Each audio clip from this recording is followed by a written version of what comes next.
It's hour two of Budweiser's Weekday Sports Beat with IrishBreakdown.com, and that can mean only one thing. It is rapid fire time. I suppose it can also mean that Jesse is still very frustrated by today's events with the news of Micah Parsons being traded to the Green Bay Packers. Raymond did check in for a health and wellness check to see how we were doing after the Micah Parsons news. I can guarantee you Jesse is no better now than he was an hour ago. I just need to turn my phone off for the rest of the night. Are you getting bombed? Are people pestering you right now? Are you looking at pestering, reading people's tweets, understanding how much of an embarrassment this is? And it's just I think the number one thing that I'm seeing right now, and I don't want to go too long on this, but no other owner can make this decision because no other owner is the GM. Jerry can make this move and just move on like nothing happened, and there's never going to be repercussions. Any other GM makes this decision, they're on the hook if it doesn't pan out. Jerry just wipes his hands and said, I'm Jerry, I can do what I want, and Jerry's always going to think he's right, and no one's ever going to tell him regardless. You still haven't watched any of the Netflix series, have you? Not going to now either. No, you should at least watch the first, like up until like the Jimmy fallout, because the man obviously believes, like it. If you believe it, it's not a lie, Jerry. Like that is Jerry Jones to a T. And that's obviously a Seinfeld quote, so it's not like Jerry talking to himself, but he believes that he was the architect of, the early 90s 3 Super Bowls in 4 years team. It's like he was in the room with Jimmy Johnson while Jimmy Johnson was actually making the moves and calling those shots. But he believes, since he's the one who had to ultimately okay him, that, it was they were actually his moves. Okay, let's get off that. Let's talk some Notre Dame football. Some big news potentially out of Southern California. USC athletic director Jennifer Cohen told the Los Angeles Times that the Trojans have amended their offer to Notre Dame to extend their annual series with the Irish to a long-term extension rather than just a one-year extension, which was what USC was offering previously. They had initially offered to extend the series through next year and revisit its future beyond that at a later date. Cohen says that the date the game is played is currently the biggest issue right now for USC to get a deal done. Here's the quote from USC athletic director Jennifer Cohen in the LA Times. It's not very typical that a P4 school would travel back and forth across the country for a non-conference game in the middle of October, Cohen said. Show me who else is doing that and doing the kind of travel we're doing. It's a cool tradition to play at the end of the year, but then those are back-to-back rivalry games with a conference championship, and our opponent doesn't play in a conference championship. They have a lot more flexibility in scheduling than we do. We're in a bigger conference that doesn't have the same level of ability to protect us in the way they schedule us for that type of game. End quote from Jennifer Cohen, the USC athletic director. So if you're Notre Dame and USC is willing to sign a long-term contract, but the concession is you have to move the game to the beginning of the season, are you in or are you out on that, Jesse? I'm in on it, but I just need to go off on a rant here for a second. USC is so soft.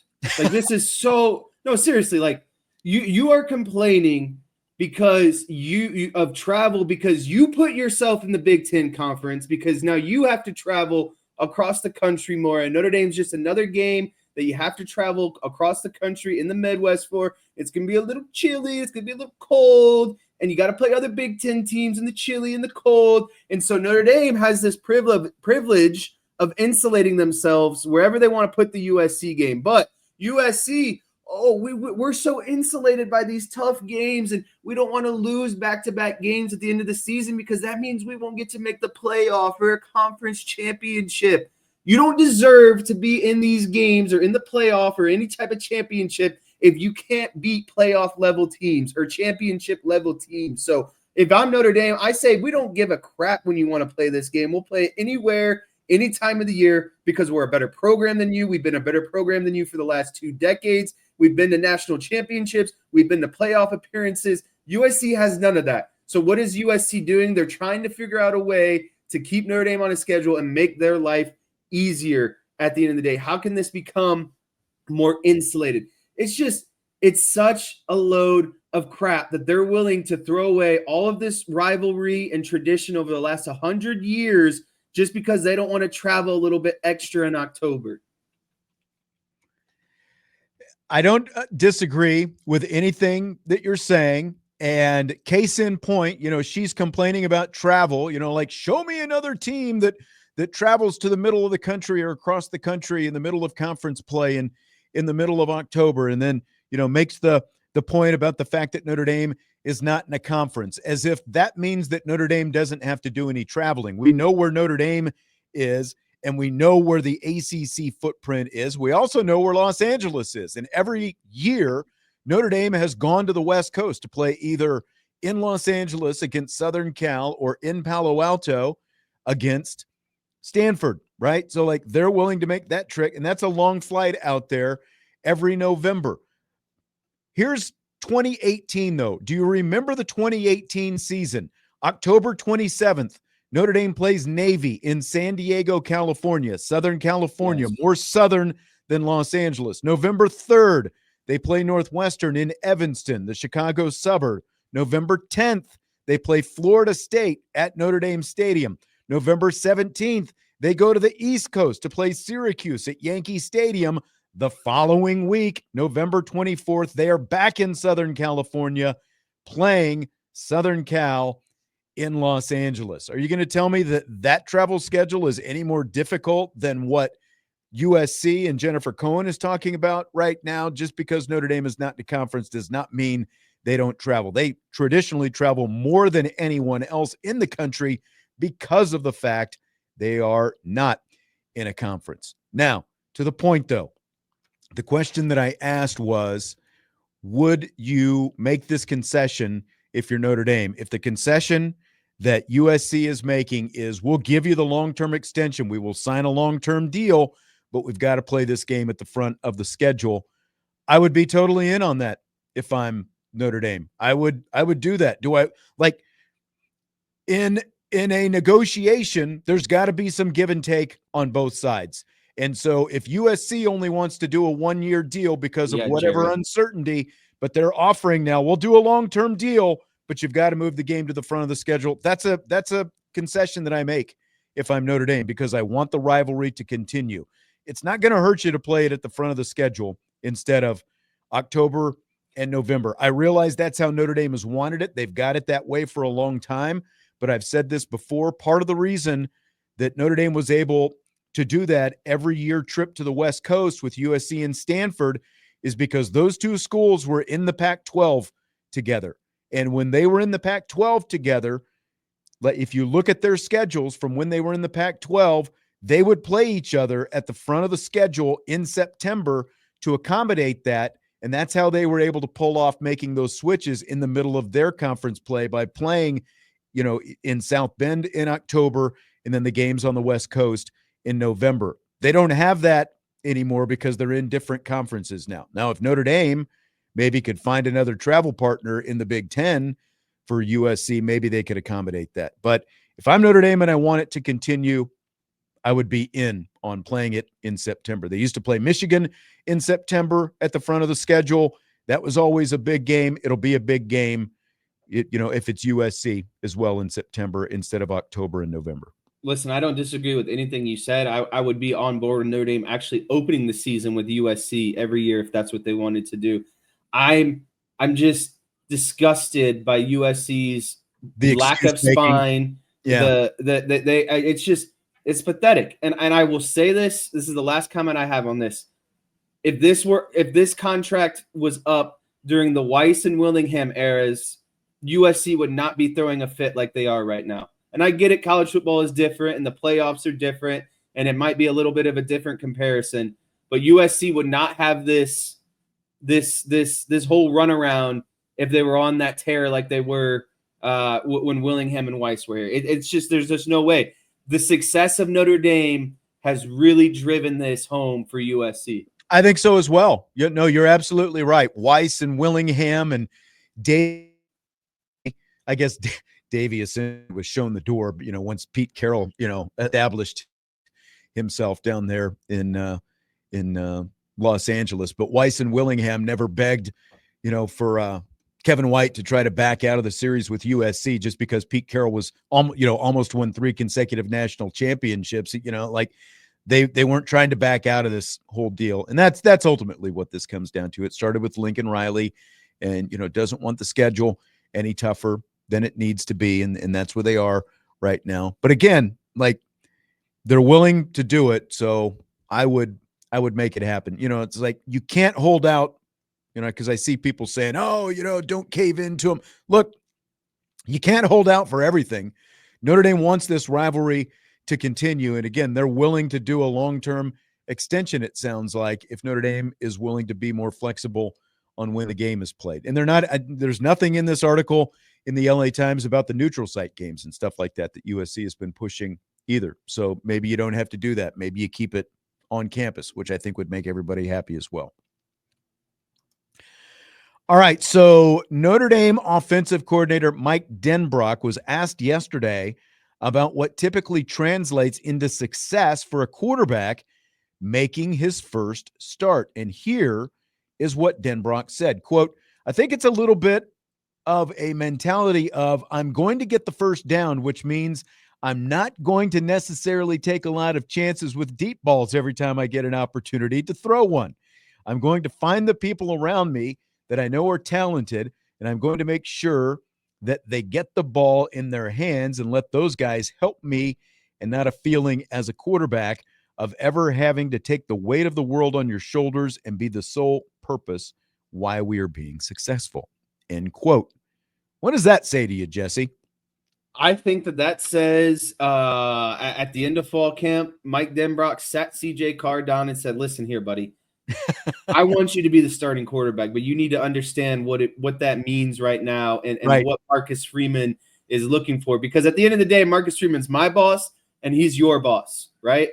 That's what it boils down to. And so what that says to me is CJ Carr needs to come out and hit his layups. No yes. 3-pointers, no deep 3-pointers, hit his layups, and don't play hero ball. Let your talent around you do the work for you. And as the game progresses, as the season progresses, we can start comfortably opening up the field more, opening up the playbook more. But right now, your job is to get first downs. We're not worried about touchdowns. We're not worried about the downfield bombs. We're here to do our 111th, as Tommy Rees said, to do our freaking job and just hit our layups. When it's time to hit a 3-pointer, we'll hit a 3-pointer, but the layups are what's going to set up the 3-pointer. So don't play hero ball. Don't play out of your shoes. Let everyone else around you be a resource for you, help you win this game. Not every play has to be a touchdown. Not every play has to be a highlight play. I think that's, because Marcus Freeman talked about the confidence that CJ Carr has earlier this week. And he said, sometimes it can be overconfident, like it can veer into that. Not every play has to be a highlight play. There are plenty of plays that he can make with his arm that don't all have to be 50 yards downfield, because, like Joe M is saying, so basically be Ian Book, again, that's a big drastic stretch. Right. There are still, without trying to hit home runs with every throw, there are still throws that CJ Carr is going to be able to make that Ian Book wasn't able to make. And we're talking about, to Jesse's point, we're talking about here at the beginning. Let's run this offense. You've got a great offensive line. You've got great running backs. You've got great receivers. You've got a great tight end in Eli Raridan. Trust those guys and know that getting a first down and moving the chains is good enough sometimes. You don't have to take a shot on every play, because I think that is part of what made that quarterback competition so close with all those interceptions that we heard about during, fall training camp. And I found it very interesting that when given the opportunity, what's that? It's a very pointed response at the issue that everyone was making with CJ Carr. Right. Exactly. Without being asked about CJ Carr specifically throwing interceptions during training camp, Mike Denbrock came out and addressed it by saying, I'm going to get the first down. I don't have to take a bunch of chances with deep balls every time there's a chance. That doesn't say you're never going to. And I think there's also a specific kind of play where you're going to look for some of those. Like we talked about on yesterday's show, probably avoid deep middle of the field where the safety can come over and get involved. Those are where we've seen CJ Carr in practice and in the blue gold game in the spring. That's where we've seen CJ Carr get into some trouble with some of those interceptions on those deep balls with the safety downfield. There's still like he can work the perimeter, like that. And that's something that Notre Dame's offense hasn't always been able to do as well. And especially when you've got a guy like Malachi Fields on that boundary, there's a lot of stuff that he can do that doesn't have to be deep down the middle of the field. There's still plenty of deep shots he can make. It's the kind of deep shots I think that you can make. So I've got another comment from Mike Denbrock from his post-practice press conference yesterday. He was asked if he's more comfortable with CJ Carr going into this season opener than he was last year going into the season opener with Riley Leonard, after Leonard, of course, missed all of spring practice due to that foot injury. And Denbrock said, quote, 100% yes. I mean, I really feel like their ability to mature within the system that we run, we're way farther down the road with all that. Now, what we aren't further down the road with is in-game real-life snaps and experience. So how does that balance out? I think we're all anxious to find out, end quote. So what do you think about that? Your mic was going in and out there for a second. So I was trying to catch pieces and then also try to read pieces at the same time. So sorry, I'm just trying to get caught up on that. Gotcha. So he is more comfortable. Mike Denbrock is more comfortable going into this season opener with CJ Carr than he was last year's season opener with Riley Leonard. What are your thoughts on that? I think my thoughts on that is Mike Denbrock really didn't know what to expect out of Riley Leonard, because you have to remember he was coming off the injuries, coming out of a camp where he didn't get a lot of a practice inside of Mike Denbrock's offense. CJ Carr is a guy who's been around for 2 seasons now, right? Yes, he hasn't played in games yet, but he's also had the opportunity to really learn and engulf himself in this offense. So I think Riley Leonard, it's funny because I think Riley Leonard has more of the mobility that Denbrock wants, but CJ Carr has more of the passing attack that Mike Denbrock wants. So it's like if you could combine the two, that would be great. But I think ultimately what this shows is I think Mike Denbrock has a really good grasp of who CJ Carr is as a quarterback and his skill set, and really how to tailor the offense around it. And I think last season we heard him say it after the NIU game, I got to throw stuff out. I got to figure out what's really good for Riley Leonard and what's going to help this offense. I don't think he was, certain on what plays worked really well with Riley Leonard last year. But with CJ Carr, he's much more comfortable of knowing what works and how his offense can be tailored to CJ Carr's skills. Because Carr has been in the offense for 2 springs and 2 training camps now, like under Mike Denbrock.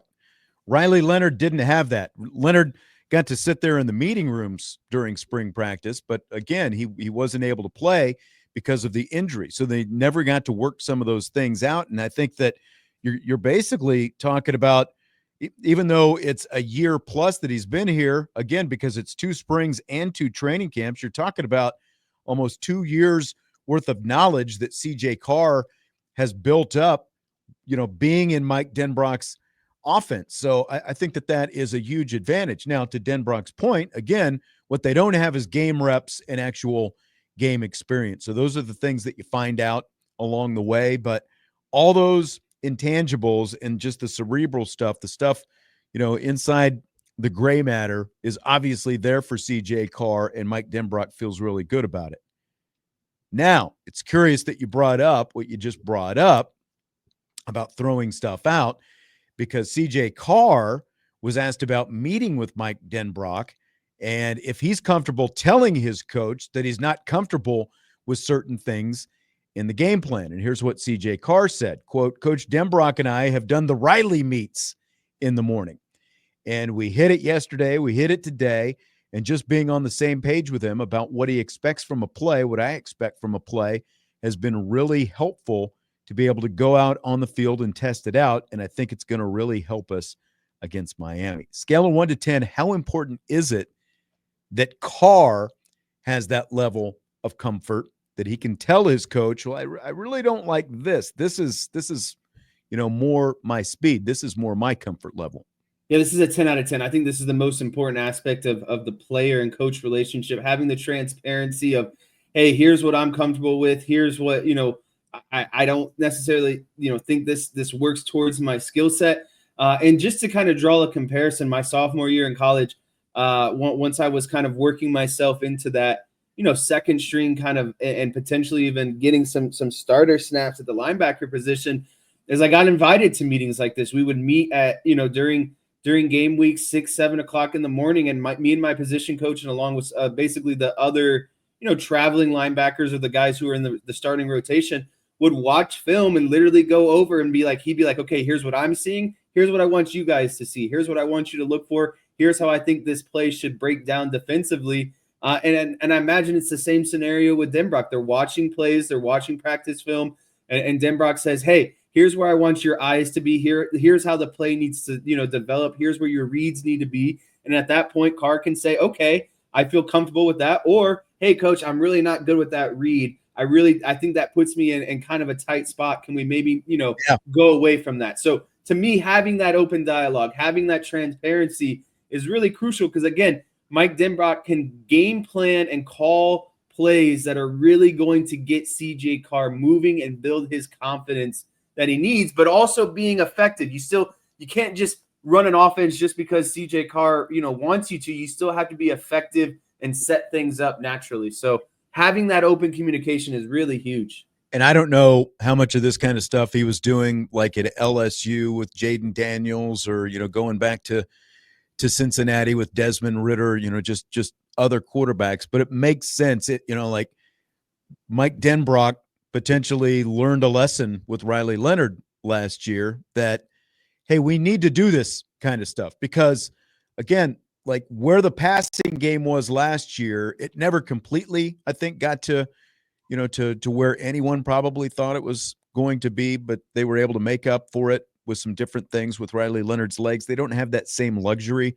with CJ Carr, both physically or, once it comes to Saturday. Like, there's going to be a lot of learning on the fly from CJ Carr because of the fact that he's a rookie quarterback and he hasn't been out there in it, just the one game experience that he's got. He's never started a game before, but you can't be like learning those lessons to the degree that they were with Riley Leonard last year because you can't afford an NIU type situation. When you've got a rookie quarterback, you're so much farther behind the 8 ball at that point than you were with a veteran quarterback who was able to work some things out. But again, just a huge benefit that CJ Carr has been in this system for as long as he has already. And I think that they've got a great feel for each other, for what works and what doesn't work. One final thought on that. It's blank that they call their little get-togethers Riley meets. I think it's hilarious. And it really, I think, is forthcoming of showing the lessons learned from that NIU game and how much that game lingers kind of in everyone's, that game is never going to be forgotten. And we're going to draw back to it so many times. Again, I listened to Marcus Freeman on the Pivot podcast, and it came up again and again, the reoccurring lessons that can be taught because of that game. And so I think it's really funny, but again, it all stems from that NIU game. Yep. Exactly. All right. I think we might have to audible on one here for a second because I'm not seeing the audio that I thought that I had.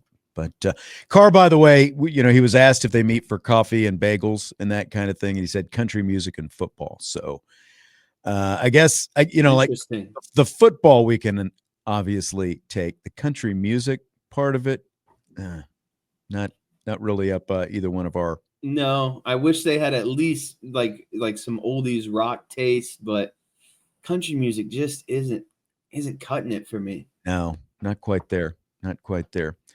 The Athletic put together a list of 25 under-the-radar coaches to know before this year's coaching carousel begins. Max Bullough, Notre Dame linebackers coach, made the list. They said the former Michigan State linebacker has risen quickly through the ranks and could become a defensive coordinator soon. People around Notre Dame have been impressed by his move from graduate assistant to linebackers coach in South Bend in 2 seasons since coming over from Alabama. It's blank, Jesse, that Max Bullough is on this list. Yeah, as someone who's very much entrenched into the linebacker situation, seeing how they've developed and seeing Max Bullough, he's been one of my favorite coaches to watch kind of ascend through the ranks. And honestly, I think it's fantastic that Max Bullough is on this list because it continues to show not only Notre Dame's development of recruits, on-field production, but also, their coaching development at the end of the day. And Marcus Freeman has said this before, a mark of a successful program is when your coaches are also starting to, rise in the ranks and potentially start to kind of go elsewhere for bigger opportunities. So, we saw this with Dylan McCullough moving on. No one wanted to see it. I'm drawing a blank. We know that, Mike Mickens is highly thought of and sought after. So the more success that Notre Dame has, the more that they're going to run into this situation of young coaches ascending, rather quickly and probably moving on to bigger positions at some point. So to me, while it sucks, it's kind of a double-edged sword because it's a mark of a good program when you're developing really good coaches along with really good players. Yeah, I think it's great for Max Bullough, but it's like, oh, here's another young, talented coach that Notre Dame, might lose. Stymie is asking, was Mickens on that list too? He wasn't, and this was. I'm trying to remember. I think it was. It was under the radar coaches is how they termed it. I don't think Mike Mickens is under the radar anymore. Not at this point. Yeah, after last offseason. I think that Max Bullough obviously qualifies, but like when you look at both the recruiting of the linebacker position and the development of the linebackers, since Max Bullough has been there, you could see why he would be on a list like that. And, again, it's like the more successful your program is, the more they're going to come after your assistant coaches. Marcus Freeman knows this very well. So, it's actually as frustrating as it might be when you're having so much success, both recruiting and otherwise. It's great, but it's like, oh, now you're going to lose this guy.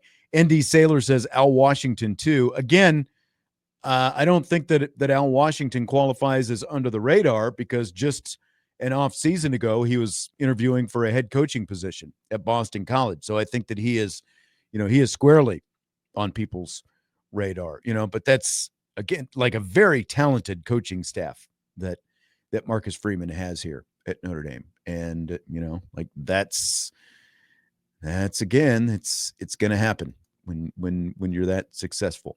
All right, I found the soundbite that I'm looking for that I was missing just a second ago, and so I'm going to put this up right now.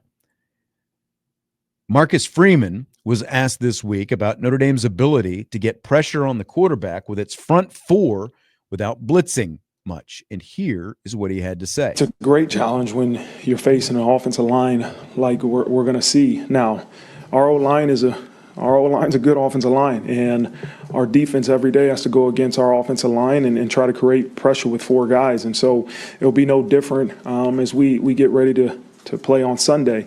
We have to be able to generate a pass rush with 4 guys. And if we can't, then it's going to be a long night, but we also have to find ways to, maybe we have to add a 5th, maybe add a 6th, maybe add a 7th. And so I think getting pressure on a quarterback is vital for us to have success defensively. All right. So can they get pressure with 4? My question to you, Jesse, will Notre Dame's coverage be so good that it helps the pass rush get home with the fewer blitzes? That's the age-old question, right? Every head coach would say, well, if we can get pressure with 4 and play zone on the backside and really, mess with the quarterback pre-snap and rotate coverage, that's every coach's dream. You're going to start out and probably lead that, and if that doesn't work, you're going to start bringing 5, and then maybe after that, you start bringing some 6-man pressures. For me, I do think that Notre Dame's strong point on defense is their secondary. I mean, you have, 2 preseason All-Americans essentially. You have at the cornerback position, you have a very proven safety. And then your other safety position is backfilled with a lot of talent, right? And experience too. So, I do think that them being really good in coverage is going to allow them to get home on maybe 4 or 5-man pressures. But that's the kind of tightrope that you're always playing as a defensive coordinator. And do we want to bring 4 here? Do we want to, mix it up and bring 6 here? So that to me is going to be really an indicator of how well Chris Ash does in his first game as defensive coordinator. How much he needs to bring pressure, and can he create pressure with 4 or 5-man fronts? Yeah, I mean, if you can, great. I mean, if you can, you're going to be a great team. But like Stymie is saying in the YouTube chat, I don't see Beck holding the ball to give up coverage sacks. I think that's, especially in this offense, he's going to want to get it out quickly. And I don't think you can just sit back and play coverage all night, as great as Notre Dame's secondary is. At some point, you're going to have to bring some pressures from some different places that Carson Beck is not expecting it, because he is a veteran quarterback. He's been around the block a couple times. So, yeah, like, it would be great if you could just rely on the secondary, but I don't think that you can do that all night long. You're going to have to bring some pressures at some point. Take rapid fire with Jesse Stiers, Sean Stiers, Notre Dame and Miami. Kickoff 7:30 this Sunday night right here on Sports Radio WSBT. Our game day coverage starts at 3 o'clock Eastern time. We'll be starting before every Notre Dame game. They'll be on for 3.5 hours. Tim, Jim, Eric, and Tyler before the Irish take on the Hurricanes Sunday night. Special guests each week, of course, all season long, including Tony Rice and Mike Golick Jr. for show number 1. So tune in all season long for the revamped, all-new game day show before every Notre Dame football game all season long. Again, they start at 3 Eastern time here on Sports Radio WSBT this Sunday. Notre Dame and Miami. Jesse, I've got a little something for you that might, I don't know, might change your mood here just a little bit. You've been down in the dumps after the Micah Parsons news today. I just think everyone should be really happy about this, because I'm just going to be all in on Notre Dame this season. Not that I'm not, but my football fandom is solely in one bucket this season. I don't care about the NFL. I might watch some games here and there, but I'm not watching every Dallas game, and I'm not supporting Jerry Jones anymore. Okay. All right. We'll come back to that in a minute. Booger McFarland from ESPN was on the Ryan Russillo show recently. He had this to say about Penn State this season. Penn State's biggest question is not on the field. It's on the sideline.